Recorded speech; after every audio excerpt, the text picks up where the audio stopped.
Hello guys, so welcome back to the new blog. આજે એવું નહીં બોલું કેમ કે આજે બ્લોગ નથી. આ વિડીયો જે છે ને એ બ્લોગનો વિડીયો નથી ના કે આ વિડીયો જે છે ને એ વસ્તુ બસ હું તમારે એક વસ્તુ શેર કરવા માગું છું કે મારી કોઈ દિલની ફિલિંગ છે એ વસ્તુ હું તમને કહું છું કે ભાઈ હા મારું લાઈફમાં વસ્તુ ચાલી રહી છે. એટલે નહીં કહેતા કે ભાઈ હું બક કરીશ ને તમારે ખાલી સાંભળવાનું જ છે, બરાબર. હું વિડીયો ચાલુ કરું નહીં પણ તમે ને આ વસ્તુ જુઓ, આનથી બી વધારે જોવું હોય તમારે, મતલબ આ તો થઈ મારા શોર્ટ વિડીયોનું, બરાબર. હવે મારા લોંગ વિડીયોનું જુઓ તો ગાઈસ, શોર્ટ વિડીયોમાં આજથી મહિના પહેલાં મૂક્યો તો મને જ્યાં સુધી યાદ છે ત્યાં સુધી સવા મહિના પહેલાં મૂક્યો તો. લોંગ વિડીયો બી મારા 4-5 દિવસે, 8 દિવસે, 9 દિવસે વિડીયો આવે છે. તો કેમ આવું થઈ રહ્યું છે? આ એકચ્યુઅલી હું મારા ઘરે નથી, હું પાટણમાં નથી, હું છું કલોલ, બરાબર. મારા મોટા ભાઈના ઘરે. તો હું કલોલ છું.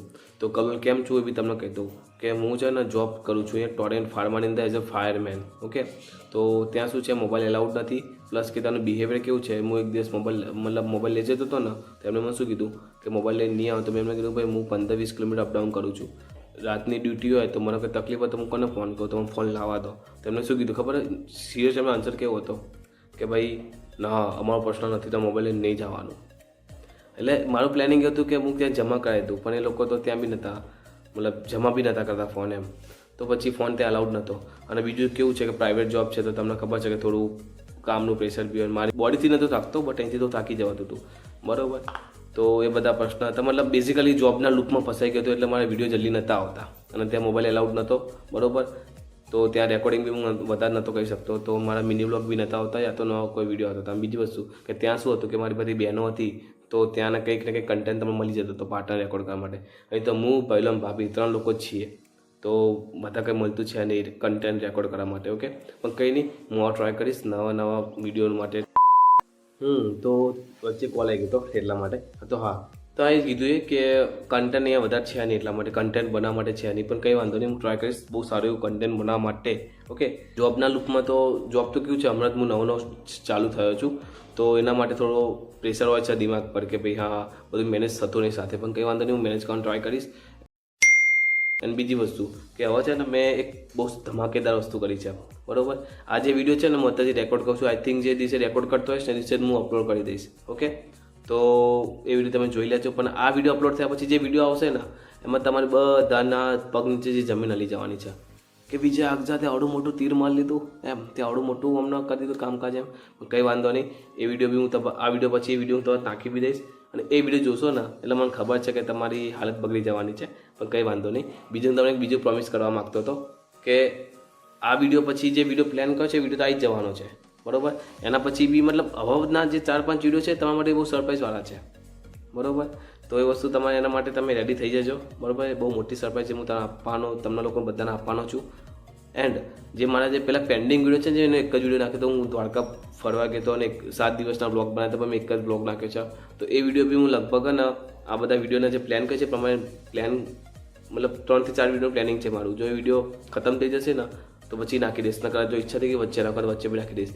બેઝિકલી કે તમને લોંગ વિડીયોનો ભંડાર મળવાનો છે, બરાબર.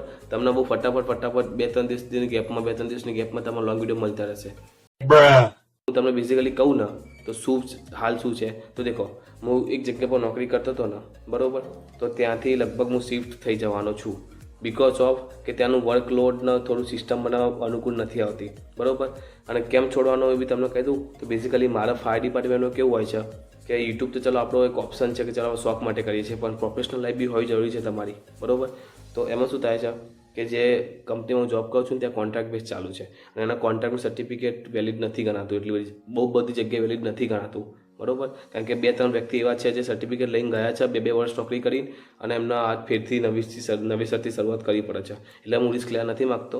તો હવે જે મિસ્ટેક કરીને મિસ્ટેક ફેરથી નહીં કરું. હવે કોઈ જગ્યા પર જઈશ તો શાંતિથી વ્યવસ્થિત કોઈ જગ્યા પર જઈશ, બધું ચેક કરીશ કે ભાઈ હા આનું સર્ટિફિકેટ વેલિડ ગણાશે નહીં ગણાય, કેવી રીતનું છે પદ્ધતિ, બધું જોઈશ પછી હું એમાં જોઈનિંગ કરીશ, બરાબર. એ કેમ કરવાનો છું એટલું સમજી જાઓ તમે કે મારા ફાયરમેનની અંદર ગવર્મેન્ટ નોકરી લેવી હોય ને તો મારા સારી કંપનીનો એક્સપેન્સિટી માગે જ છે, બરાબર.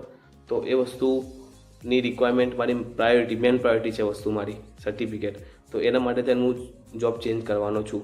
અમારી પ્રોફેશનલ લાઈફ મેં તમને શેર કરી. પર્સનલ લાઈફની વાત કહું તો મેં પર્સનલ લાઈફમાં બહુ મોટું તીર માર્યું છે, એ તમને નેક્સ્ટ વિડીયોમાં ખબર પડી જશે કે કયું મોટું તીર માર્યું છે. અને મેં કીધું એ પ્રમાણે કે વિડીયો છે, મિની બ્લોગ છે, હું ટ્રાય કરીશ કે રોજ બનાવતો રહું, રોજ તમને આપતો રહું, બરાબર. એનો પ્રયત્ન કરીશ, પણ પ્રોમિસ નથી કરતો, બટ હા પ્રયત્ન કરીશ કે તમને આપીશ, બરાબર. કેમ કે એના પછી બી ધમાકાદાર વિડીયો આવવાના છે જે ઓલરેડી રેકોર્ડ કરી ચૂક્યા છે. મતલબ એમ માનું કે એમાં જે રેકોર્ડ કરેલા પડે છે ખાલી મારે એડિટ કરીને અપલોડ જ કરવાના છે. ઇવન એડિટ બી થઈ ગયા છે, ખાલી અપલોડ જ કરવાના છે, બરાબર. એટલે એટલું સેટિંગ છે, એટલે તમે જોવા માટે તૈયાર થઈ જજો. અને જો વિડીયો મિસ કરવા નથી માગતા ને તો ચેનલને સબસ્ક્રાઈબ બી કરી દેજો, વિડીયોને લાઇક કરી દેજો, ઓકે. એન્ડ બને ત્યારે તમારા સર્કલમાં શેર કરજો, કેમ કે તમને આવા એન્ટરટેનમેન્ટવાળા વિડીયો બહુ મળશે અહીંયા જોવા માટે. અને હું પ્રોમિસ કરું છું કે તમે એક મારી ચેનલમાં આવશો ને તો તમે પાછા નહીં જાઓ, તમે મને બધા વિડીયો જોયા કે પાછા નહીં જાઓ, કેમ કે મારી ચેનલમાં હું થોડું કન્ટેન્ટ બનાવું છું કે તમને ગમશે, ઓકે. સો આ છે પ્લાનિંગ. તો શોર્ટમાં એટલું કહું કે જે મારા જે બાકીના પેન્ડિંગ વિડીયો છે એવા ધડાધડ ચેનલ પર અપલોડ કરતો રહીશ, એટલે જોતા રહેજો એ વિડીયો. એન્ડ આ વિડીયો સારો લાગ્યો હોય ને તો ચેનલને સબસ્ક્રાઈબ કરી દેજો, વિડીયો લાઇક કરી દેજો. તો બસ આજના વિડીયો માટે આટલું જ. આ વિડીયોમાં કંઈ ખાસ નહોતું, કંઈ જ નહોતું, ખાલી મેં તમને કીધું કે હું કેમ લેટ થઈ રહ્યો છું અને કેમ મારે વિડીયો નથી આવતા, બસ એ મારી દિલની ફિલિંગ મેં તમને શેર કરી. તો ચલો, થેન્ક્સ ફોર વોચિંગ. જય હિન્દ.